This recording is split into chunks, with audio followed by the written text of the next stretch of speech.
This week is kind of like a Christmas special, and it's all about how we hired another narrowboat exactly this time last year. And we had fun travelling from Stourport and ended up on the Shropshire Canal, and here, there and everywhere, to be honest. But if you haven't caught the second series of the Canal Boat Diaries on BBC4 recently, you can catch up with it on the iPlayer. A lot of this journey was featured on there, including how Robbie Cummings' Naughty Lass boat was originally fitted from the same hire company that we used. In fact, our boat, called the Eastern Star, a 45-foot narrowboat built in 1994, is its sister. But this isn't an ad for the company, as you'll soon find out why. When we arrived, which includes free parking at the Stourport basin, by the way, we were originally meant to be on the Western Star, but the central heating had packed up. And when we got on this one, we realised the boat desperately needed an update, as things like the kitchen lino was worn out. Also, we needed to keep running the boat a lot more to get power than we did when we hired the Canal Time narrowboat for our honeymoon earlier in the year, which in general we found in a much better condition than this. It only had 12 volt around the boat, and luckily, because we travelled there in our camper van, we were able to take our electrical inverter to charge our laptops, phones and take a slow cooker, so we hadn't realised we needed to be more prepared than what we were.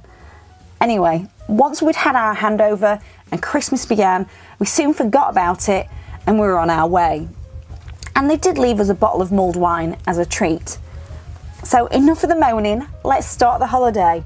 For our first night though, we thought because there were huge Tesco's nearby and loads of other shops, we thought we'd pull up just alongside the Black Star pub and stock up in case we struggle to find anywhere open or nearby later. Oh, and I completely get why this dog poo sign was here. The moment we moored up and stepped off the boat, I'd stood in some, traipsed it in the boat, which meant I had to spend half an hour mopping up everywhere and then immediately head out to buy a doormat. We also wanted to check out the River Severn because that was another route option we could have taken, but with the rising water levels, it meant we had to head towards Kidderminster. And now for some Tesco food shopping. I'm curious if Christmas dinner veggies are as cheap this year. And to make ourselves feel more at home, we're catching up on Country House Gent on Amazon Prime. Although what was quite funny was when we woke up, we didn't realise that Aldi or Lidl, straight in front of us, was only about a 30-second walk away. And we'd walked back with quite a few shopping bags from Tesco. That would have made things a bit easier walking with our shopping. So we're now moving down the River Stour. Hands started to settle. It's funny, I don't even remember that flashing new ball. So I reckon he lost it within a couple of days.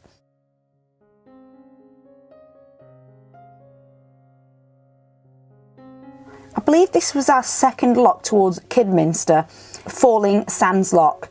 I tend to drive as I'd never opened a lock on my own at this point, although I'm still quite nervous about them today. And driving in one is still quite a scary experience because we've heard quite a few stories and pictures of seeing them flip over. But having a go at locks is definitely something I'd like to feel more confident with. And you'll soon find out that Hans took every opportunity to try and stretch his legs by following his daddy at the locks. Bye, Hans! Bye! Bye, Hans!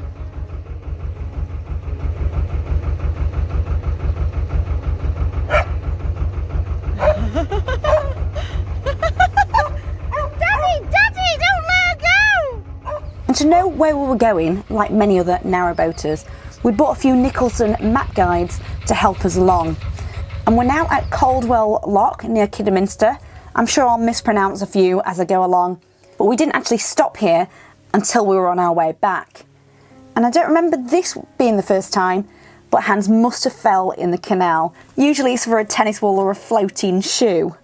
Also, for the layout, we weren't keen on the kitchen being towards the front of the boat, because when it would come to lunchtime, my husband would take over, I'd go and whip something up, like this ploughman sandwich, which looks way too carby compared to what I'm used to these days, and it was quite antisocial. And the bedroom was at the back, Hans' favourite place. And heading off again, we're going through Wolverley, and another lock just outside a conveniently named pub, The Lock, which we ended up mooring slightly north of there for the night. How's this for a bit of carpentry info? The guide mentioned that Wolverley used to be known for making nails.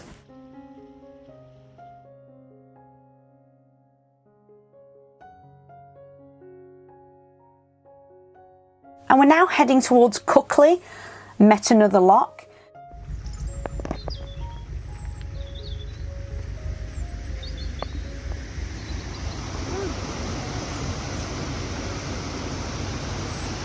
And had to turn the light on as we met our first tunnel, Cuckley Tunnel, which is 65 yards long. It was quite scary about possibly clipping our nice new bikes.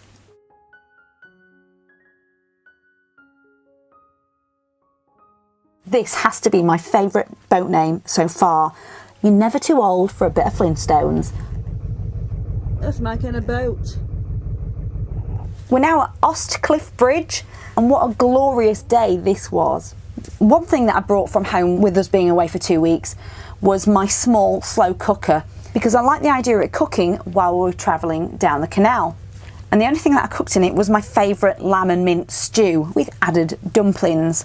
I've since shared this recipe on my blog because we love it so much. I'll leave a link below if you want to try it out. And after searing the meat, I chuck everything else in, but I did find that I had to cook it for much longer than I would at home. It just didn't have enough power. Anyway, while that's cooking, let's get back on the water. And we're at Whittington Lock.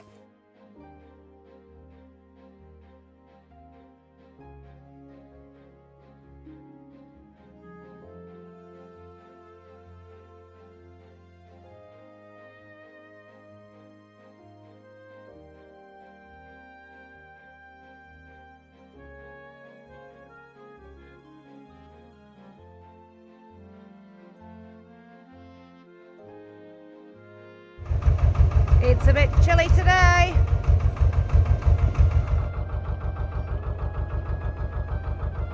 So one of the things that we've learnt from just the 2 narrowboat trips now is that it's best to fill it with water every other day minimum. Any longer and it can take a long time to fill up. I've heard it can take up to an hour to fill a water tank if it's completely empty. So we found a spot between Kimver and Dunsley, although later this is the spot I realised that I'd left one of the mooring pins behind. So if you find it, it's mine.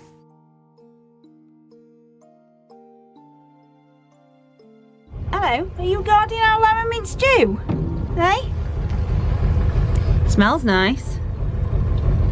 Is that yours? You hungry? Hungry? Ha. And for some reason that I can't remember, with it being a nice stretch, I tested my new electric bike while my husband and Hans sailed away. Maybe it was because I could try and get some distance to open my first lock, and it was a bit tough from what I remember. So I'm about to tackle my first lock. It's usually me driving down there because I think that looks easier. So yeah, it's taken me a little bit of getting used to. I had some instructions, but now my husband is over there, and Hans, yeah. I'll see how this goes, cross my fingers. I may have had to have some guidance.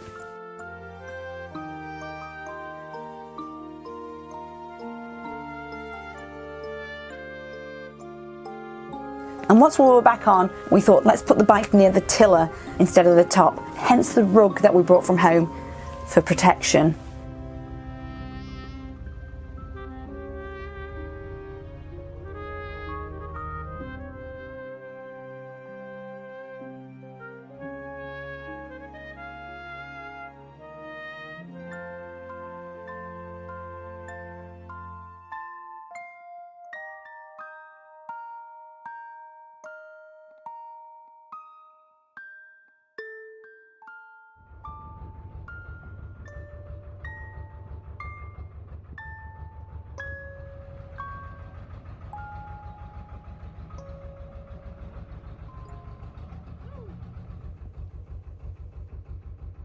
We then had to come to a decision. Do we go straight on and eventually aim towards the Shropshire Canal, or take a right towards Wolverhampton with lots of locks immediately in view? I think we'll head towards a shoppy for Christmas. I think we pulled up somewhere around Presswood, with it getting dark every night around 4 p.m. Okay, back to the slow cooker. For those who don't know, I am also a full-time food blogger. I usually photo everything in natural daylight, but while I was in a boat, why not take advantage of the background and have fun with it? Although I have updated the pictures again since, because the yellow tinge from the lighting wasn't what I wanted. What's the matter? Do you want some? Do you want some lamb? He's so cute. Go on then. Go on then. Straight away. And now it's Christmas Eve and we're keeping our eyes peeled for a good spot to stay for a couple of nights. But first, let's encounter a very angry Hans who confidently backs up their garden sign asking boaters not to moor opposite his or her bungalow. Is this really a polite notice? It feels a bit like an oxymoron to me. Oh, he's got back up.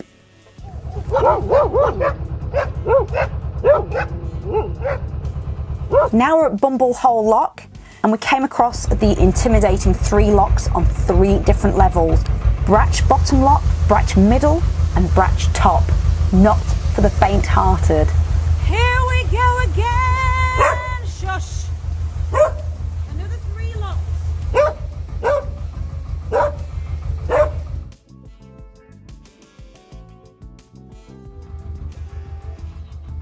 And it wasn't long after that workout we found a cool spot on the opposite side of the towpath next to Dimmingsdale Lock, which was incredibly peaceful. And Christmas Day, Hans was very impressed with the rope that Claire from Making Out of the Woods sent him. Rich, come on!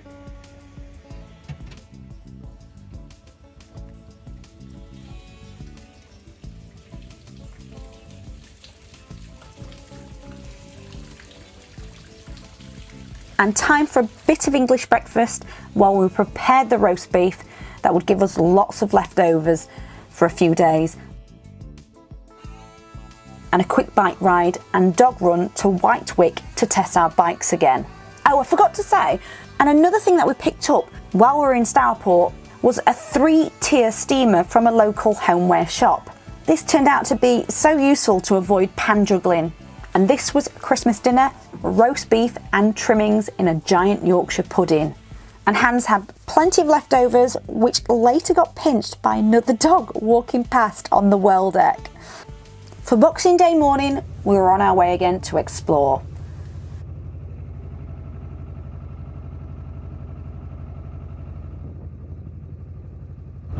Boxing Day and it's very cold. Very cold and windy. Wish I had a balaclava. Hello, Mr. Heron.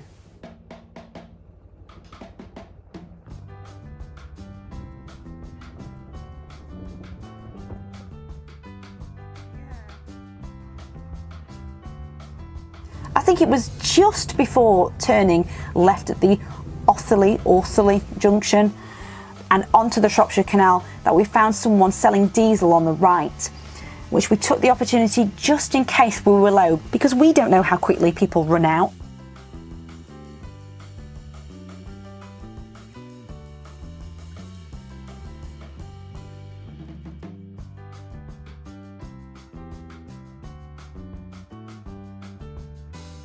I found this stretch of the canal my favourite because it was incredibly peaceful. But one thing I'm not so keen on is that there seem to be a lot of paving slabs alongside the wall, meaning that if we tried to moor up, we'd scrape it and we'd have to get that stick thing to push ourselves away. And Boxing Day was so cold that we decided to pull up a bit earlier than normal and treated ourselves to a duvet day in our snugs and drinking hot mulled wine while we tried to get a good TV signal. Keep those Pringles away from me. So where are we off to now? We're on page 91 of the Nicholson's Guide for 4 counties and Welsh canals around Braywood and Coven. I was very drawn to the railing detail on the Stretton Aqueduct, which goes over the A5, Watling Street, a 252-mile Roman road. I'm sure many of you know what this is if you live in the Midlands. After a bit of Wikipedia knowledge, a fact for you is that this was designed by Thomas Telford, which was completed in 1835. That's probably the only fact in this video. Anyway, we're still on the lookout for a place that sold mooring pins.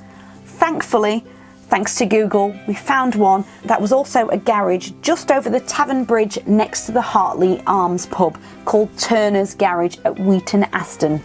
It sold everything that we needed, which was a relief because almost nowhere was open around Christmas. And we kept carrying on, not wanting to come back.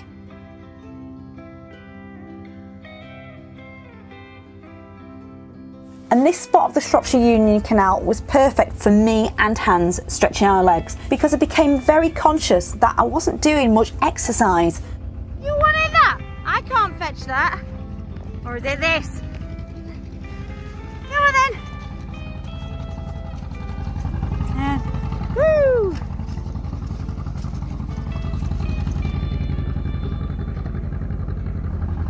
Whoopsie daisy.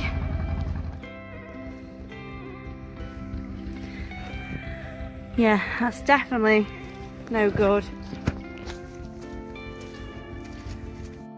Because it was so dark, we didn't catch it on film, but we stayed near or in Coatonwood, pretty much next to the Norbury Park, between Black Flat Bridge 47 and Parkheath Bridge 48.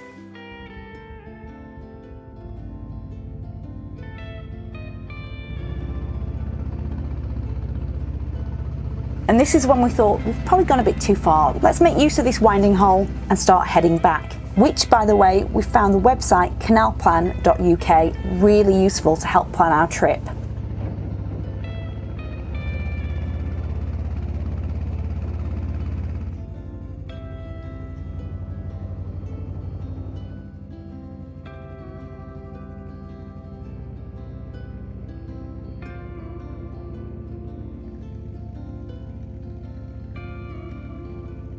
But when we made it back to the Orthley Junction, we thought we'd go and check out part of the Staffordshire and Worcestershire Canal by squeezing one final night in. I know we were cutting it very fine before we started officially heading back. And what a beautiful view for an evening sunset at Coven Heath.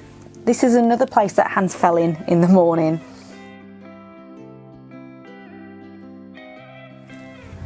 And it was around here that he also jumped off the boat, and we struggled to get him back on because those paving slabs were there, and no amount of trying to coax him on a plank helped either, until the top dog got involved. Anyway, we're now heading back in the direction we went, so here's a montage until we get to New Year's Eve and crack open a bottle of possibly fake champagne.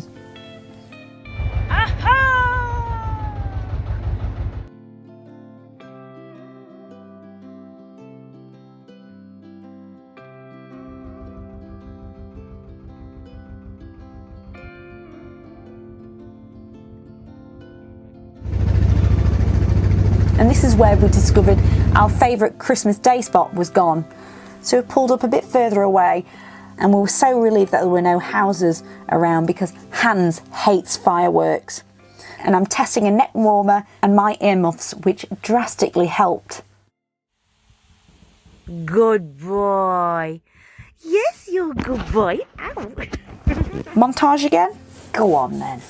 After a bit of shopping and eating out at Kidderminster, we got to where we started, Stourport Basin, the day before it was officially our last day. And someone was conveniently there to do a pump out to save both of us time. The other thing was, after we'd got home, we had to settle another bill for fuel which we'd used. And from what I remember, they charged us a lot more than the other places that we'd seen selling diesel. Now, had this boat been nicely done up, it would have softened the blow. We were a bit miffed at paying a premium. We also hated that the double bed had a single bed cut into the space above our legs. So when I'd forget about it, I'd shin it and it was really painful. But with good company and great views, we did really enjoy ourselves. And we'd rather be on a narrowboat for Christmas than in a lockdown at home. Anyway, I hope you all have a great Christmas and a good start to the new year. And let me know if you can recommend any great narrowboat hire companies that you've tried and tested, as we're always looking out for more, or even possibly want to do up and make it as our own. Anyway, I hope you enjoyed this one, and I'll see you soon. Merry Christmas!